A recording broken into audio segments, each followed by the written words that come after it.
Şef değil Anneyim kanalıma hoş geldiniz. Bugün sizlere harika bir anne poğaçası tarifi hazırladım. Dereotlu peynirli klasik anne poğaçası tarifini merak ediyorsanız hadi gelin şimdi hiç vakit kaybetmeden bu güzel poğaça tarifinin yapımına başlayalım. Sıra geldi bu güzel tarifin malzemelerini sizlerle paylaşmaya. Görmüş olduğunuz gibi yumuşak bir peynir kullandım ben ama içine bolca maydanoz kaydım. Un, oda sıcaklığında 125 gram tereyağı, dolu dolu bir çay bardağı yoğurt kullanacağım. Aynı ölçüyle yarım çay bardağı ayçiçek yağı. Bir tane yumurta ihtiyacımız olacak. Akını ve sarısını ayrı ayrı yerlerde kullanacağız. Ben de gördüğünüz gibi bu şekilde ayırdım. Yine üzeri için susam ve ben çörek otu kullanıyorum birlikte. Yine bu kısımlar size bağlı. Bolca dereotuna ihtiyacımız var. Çünkü bugün ne yapıyoruz? Dereotlu anne poğaçası. Ve yine kabartma tozu bir paket. Yine hamurun içerisinde kullanacağımız dolu dolu bir çay kaşığı tuz. Ne yapalım? Hadi bu güzel malzemelerle birlikte bu güzel poğaça tarifinin yapımına başlayalım. Öncelikli olarak oda sıcaklığındaki 125 gram tereyağını kabımızın içine alalım. Benim burada önem sırası şu şekilde. Önce sıvı malzemeler. Her zaman bunu öneriyorum. Siz de bu şekilde yaparsanız doğru bir sırayla olacaktır. Gördüğünüz gibi yarım çay bardağından belki bir tık daha aşağıda ayçiçek yağı. Sıvı malzemelere devam ediyorum. Yoğurdu da ilave edelim. Dolu dolu gördüğünüz gibi. Şimdi şu şekilde tereyağım zaten gayet güzel. Oda sıcaklığında olduğu için hiçbir sorun olmayacak. Şu şekilde çevireceğim. Sonra yumurtamın akını da koyacağım. Biliyorsunuz o da sıvı malzemeler kategorisinde. Ama önce şöyle tereyağı ve yoğurdun iyice birbiriyle bütünleşmesini sağlamak istiyorum. Evet, gayet güzel. Bir tane yumurta var demiştim biliyorsunuz. Akı ve sarısını ayrı ayrı kullanacağız. Önemli bir detay, akı içine, sarısı üzerine olacak. Son sıvı malzemem de gayet güzel bir şekilde, şu şekilde. Görüyorsunuz bakın o kadar güzel yumuşamış ki tereyağı. Gayet güzel bir çatal yardımıyla kıvam çok rahatlıkla alabiliyor. Bu kısımda istiyorsanız margarin de tercih edebilirsiniz ama ben asla kullanmıyorum. Kesinlikle ve kesinlikle tereyağıyla yapıldığı takdirde lezzeti şahane olacaktır. Ama dediğim gibi bu kısımda özellikle belirtmek isterim. Oda sıcaklığında olması bu güzel poğaça için yeterli. Şimdi dolu dolu bir çay kaşığı tuz var demiştik. Onu da ilave edelim. Çünkü benim peynirim çok fazla tuzlu değil. Gerçi tuzlu da olsa, tuzsuz da olsa mutlaka hamurunuza tuz ilavesi ekleyin.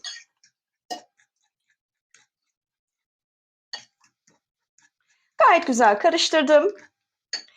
Şöyle peynir kısmına çekelim. Unumuzu, bakın benim ölçüm her zaman şöyle bir su bardağı. Akıllarda herhangi bir soru işareti kalmasın. Bugün sizinle birlikte ne kadar tam un gidecek birlikte görelim. Normalde ben yaptığımda 3 su bardağını bulabiliyor. Ama dediğim gibi kullanmış olduğunuz yumurta ve un miktarı her zaman için söylüyorum farklılık göstereceği için ölçüde değişecektir. Bakın neredeyse 1 su bardağını. Şöyle bir boşaltalım. Biliyorsunuz ben bütün unu boşaltmadan önce mutlaka ara katmanına bir paket kabartma tozunu bırakırım. Üzerine yine bir un takviyesi yapıp o şekilde karıştırırım ve sonra da kontrollü bir şekilde unumu ve hamurumu ayarlamaya çalışırım. Bakın 2. su bardağını da koyuyorum. Akıllarda herhangi bir soru işareti kalmasın. Şimdi yine oldukça sıvı bir malzeme, henüz yoğurmaya geçmediğimiz için şöyle bir çatal, spatula yardımıyla karıştıralım. Sonrasında zaten gayet güzel toparlayacaktır hamurumuz ve istediğimiz kıvama gelene kadar da un takviyesine devam ederiz. Şimdi 3. su bardağı una geçmeden önce şöyle göstermek istiyorum. Artık gayet güzel elimizle şekil ve kıvam verebileceğiz ama unutmayalım biz bugün ne yapıyoruz? Dereotlu anne poğaçası. Şimdi bu kısımda bolca doğradım gördüğünüz gibi dereotlarımı ilave edeceğim. Yine şu şekilde biraz çevirelim. Bunları güzelce elimle ben yoğuracağım. Ama şöyle bir karıştırma işlemini yapmak isterim. Şimdi 3. su bardağı unumuzu da dolduralım. Bakalım ne kadar yetecek. Ben biraz fazla koydum kabıma. Şöyle gördüğünüz gibi 3 su bardağı unumuzu doldurmuş olduk. Şimdi buradan kontrollü bir şekilde şöyle bir ilave edelim. Artık çataldan kurtulmak istiyorum. Güzel bir şekilde hamuruma kıvamını vermek istiyorum.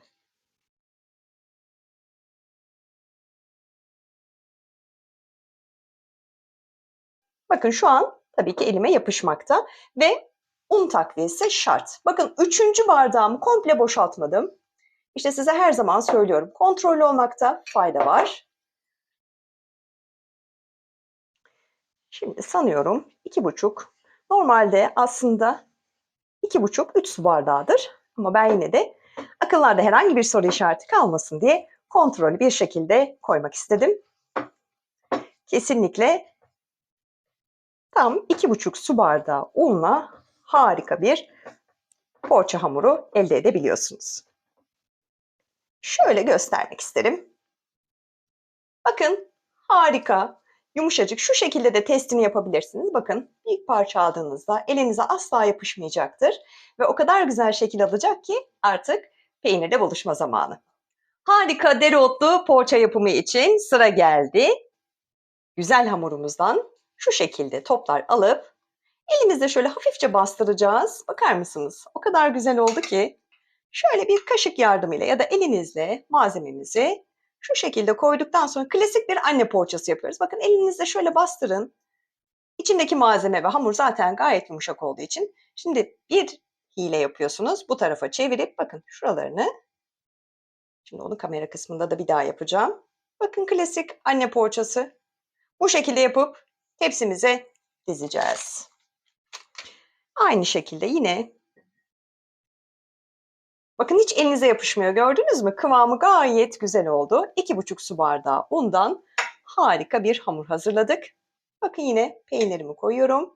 Şu şekilde bastırıp bakın şöyle bir baş parmak yardımıyla da malzememi ilerittikten sonra bakın şu şekilde ağız kısımlarını kapattığınız takdirde işte harika poğaçalarımız bu şekilde hazır. Ben bütün hamurlarım bitene kadar bu işlemi yapmaya devam edeceğim. Muhteşem dereotlu poğaçalarım hazır. Gördüğünüz gibi koca bir tepsi, neredeyse 17-18 tane çıkıyor. Dediğim gibi oldukça da fazla. Şimdi bir tane yumurtayı biliyorsunuz akı içinde, sarısını da dışına ayırmıştık üzerine sürmek için. Ama ben her zaman o yumurtanın o hani bir garip bir kokusu vardır diyeceğim ya. Onu alabilmek için mutlaka üzerine bir tatlı kaşığı süt ilave ediyorum. Şimdi bu şekilde sütle yumurtamı iyice karıştırıp bu şekilde poğaçalarımın üstüne süreceğim. Gerçekten çok güzel bir lezzet oldu bugün. Klasik bir poğaça tarifidir. Şimdi sırasıyla yumurtalarımı bütün poğaçalarıma sırasıyla süreceğim.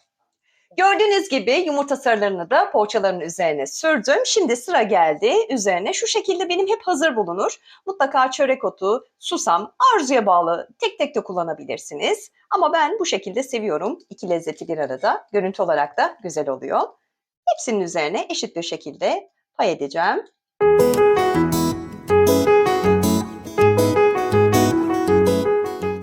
Poğaçalarım artık hazır. Fırına gitmeyi bekliyorlar. Dediğim gibi 180 derecede alt üst ayarda pişireceğiz. Hafif kızardığından itibaren poğaçalarımızı fırından çıkartacağız. Dereotlu poğaçalar fırından çıktı. Dumana tütüyor diyebilirim. Harika görünüyorlar. Koku muazzam. Birazdan sunumla karşınızdayız. Bugün sizlere gerçekten dereotunun, maydanozun ve peynirin yakıştığı harika klasik bir anne poğaçası tarifi hazırladım. Umarım sizler de beğenerek evlerinizde tüketirsiniz. Kanalıma abone olmayı unutmayın. Şef değil, anneyim. Yeni tariflerde, yeni lezzetlerde görüşmek üzere. Hoşça kalın.